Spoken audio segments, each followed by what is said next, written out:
All right, we are taking a look at 9.5 today. We're going to split this up into two sections. It's a lot of graphing once again. And today we're going to look specifically at graphing secant and cosecant functions. So in our student journal right here, we have the two parent functions, y is equal to secant x and y is equal to cosecant x. There's 4 bullet points. You could go through it. They're pretty relevant, but remember these are only relevant towards these parent functions for secant x, cosecant x. If there's any vertical shifting, horizontal shifting, or anything of that nature, then that changes where the asymptotes will be and how long the period happens to be. So these 4 points, as you can see on the screen, are pretty good to follow when I show you how to graph secant and cosecant functions. A few things that you should add to your notes right here as I go to the screen is for steps to graphing cosecant and secant functions. Now remember, I'm asking you guys now to make sure that part of your assignment you have notes implemented or is part of your grade. So make sure you guys take these notes down and don't take it lightly.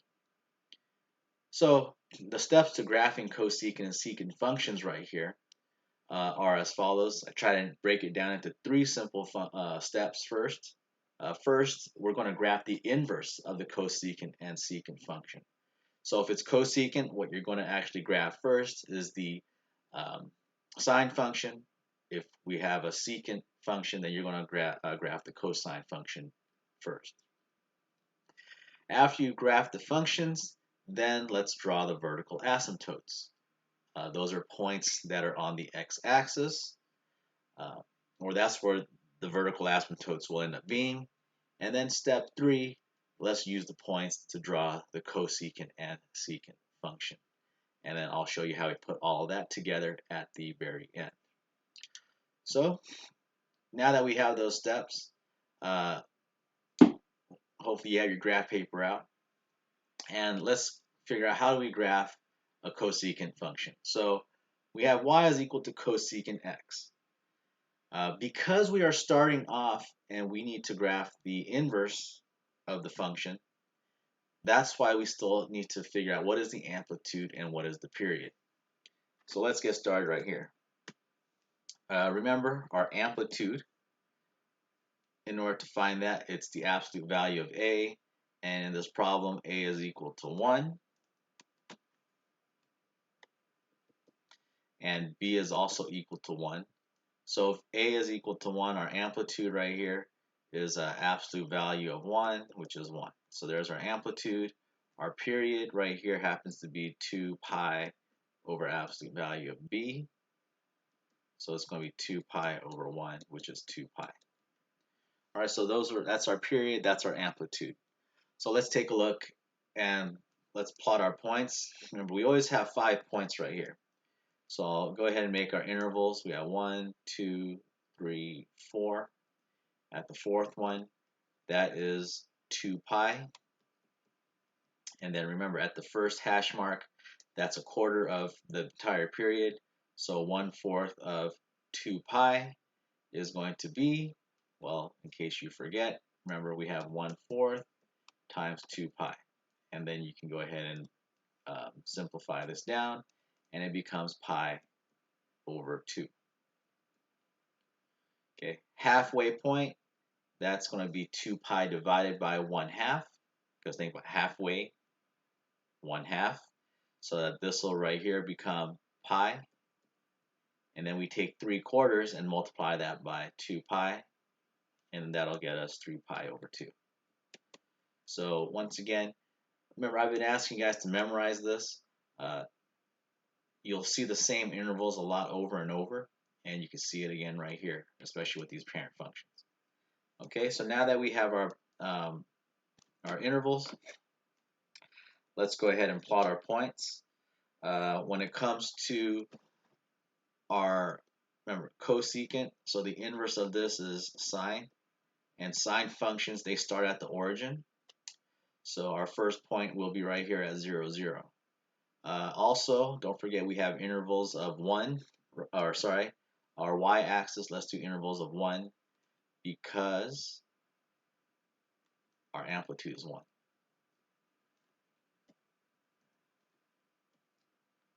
And I'm going to go ahead and move our intervals right here. I'll put it down below, and so it doesn't get in the way of our points. Remember, for a sine function, it starts at 0, 0 or at the origin. For our parent function, then it moves its way on up. So at pi over 2, 1, and then at pi, we're at 0, 3 pi over 2, comma, negative 1, and then back to 2 pi and 0. So let's go ahead. I'll graph this out, and there's one period of y is equal to sine x. Now, we did steps 1 and steps 2. Let's take a look next at step number 3, which is to draw the asymptotes. The asymptotes right here, they are actually going to be at the points that happen to be at the x-axis. Okay. And actually, let's graph this a little bit more. There's another point, and we're going into the negative x territory. The function will go down, then go back up, like so. So now, let's take a look at step 3. It says to draw the asymptotes. The asymptotes will be where we have points along the x-axis. So right here, there's a point on the x-axis, and let's draw ourselves a line, something like that. At the origin, it happens to be at the x-axis as well. So I'm going to draw myself a vertical line at x equals to 0. We'll have another at pi over 2. It's not at the x-axis, so that's not where we're going to draw a vertical line. But at pi, it crosses the x-axis, or the point is on the x-axis. And then same thing right here at 2 pi.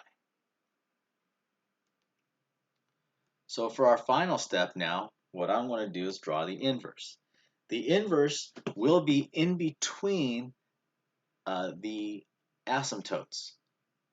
Now, if I look right here,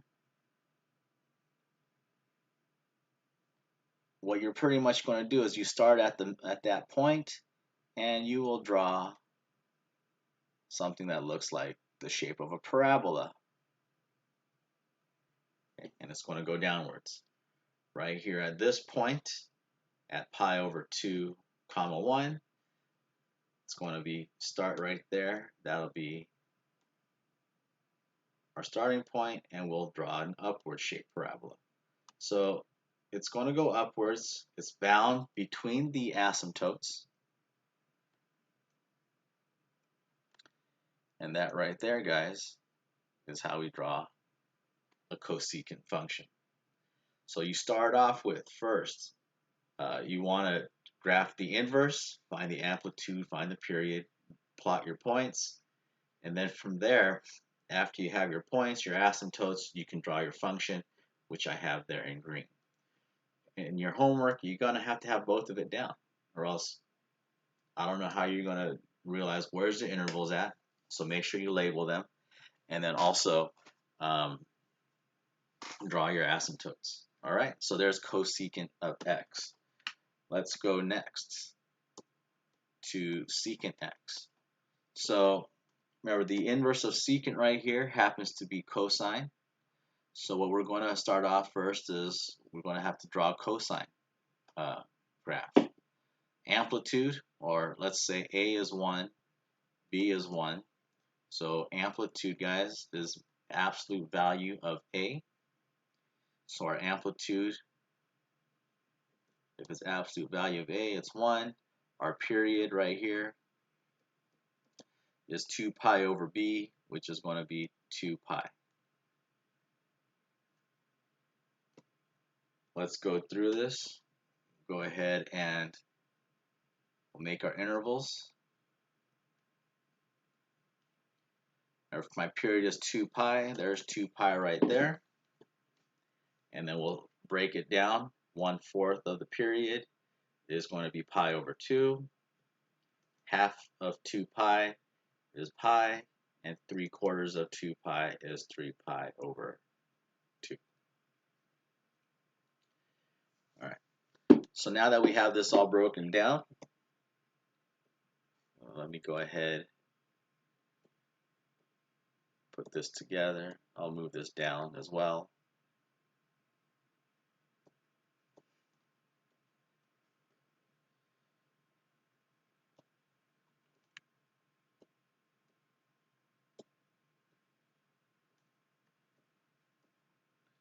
Doesn't seem to want to cooperate. There we have that. Our amplitude is 1, so I'll go ahead and make this positive 1. We'll have this as -1. And let's plot our points. Don't forget cosecant happens to start at 0, 1 up here. So there's our first point. Then it's going to go down, down, and then back up. So we have our 5 points right here. So we got, let's go ahead and draw out the curve. And there you go. And then it repeats itself after this. Okay. We have over here -pi over 2. We'll go ahead and draw a little bit going the negative direction as well. Okay. So we have our cosine function. And then so after this, let's go ahead and draw our asymptotes. Where our asymptotes right here will be at the points that cross the x-axis.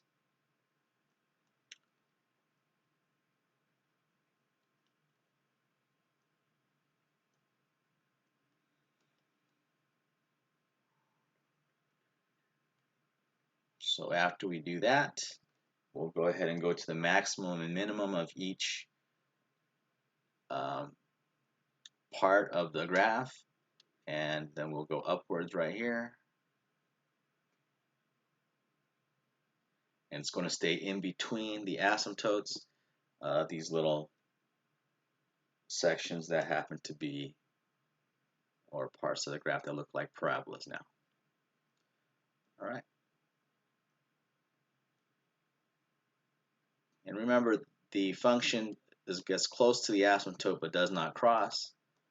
So you can go ahead and do a fantastic job in drawing that out. All right. And there you go. We have now graphed cos or secant x. So once again, make sure you graph the sine and cosine first, respective to each function. You're going to graph that, and then have your asymptotes, and then from there, graph the intervals in between. Okay. We could do one more for you. Right here, we take a look at g of x is equal to 3 times secant 2x. So right here, we have a is equal to 3. We have b is equal to 2.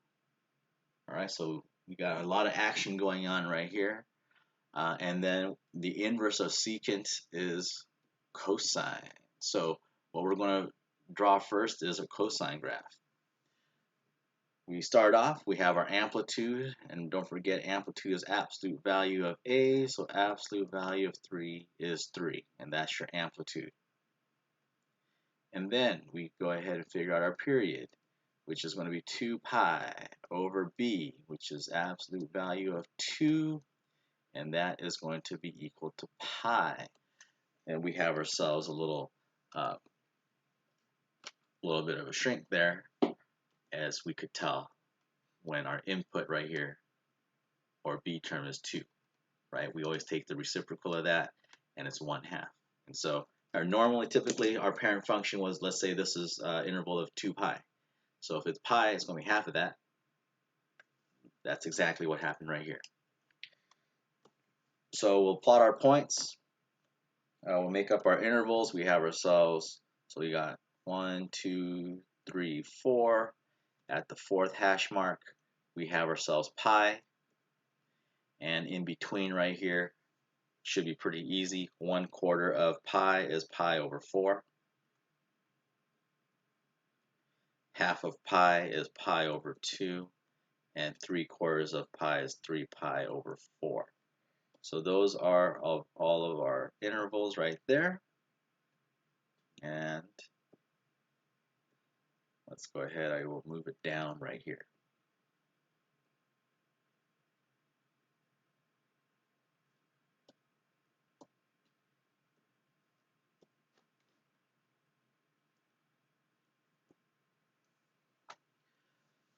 Right, our amplitude is 3. So that one is a little bit easy. We could go ahead and space that out a little bit better than we do vertically than horizontally right here. And go ahead and put intervals 1, 2, 3.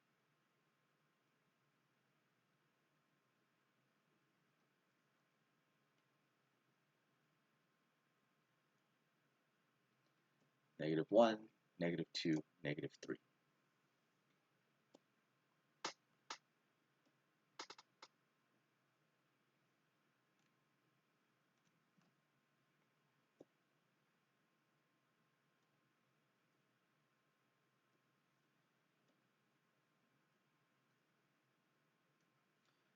So if we plot our points right here, our function isn't shifting horizontally, and so since it's cosine, it'll start up at the maximum, and we'll go ahead and plot our first point right here at 0, 1. Or sorry, at 0, 3. Right, so the cosine starts up and then works its way on down. So there we have the first one. We have our next point down over here. It's going to go down, continue to go down at pi over 2, and then it'll work its way back up right here to 3 pi over 4, and then back up again over here at 3. All right. Didn't do that good of a job graphing, as you can see. Let's fix things up right here. And then remember, these are supposed to be curves. They shouldn't look like V's or anything like that. And we can fix that up right there. All right.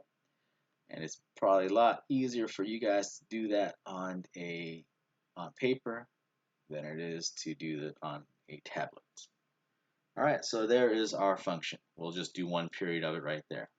Actually, we can go ahead and do a little bit more just to kind of make things look pretty good. So remember, after this, our asymptotes are going to be at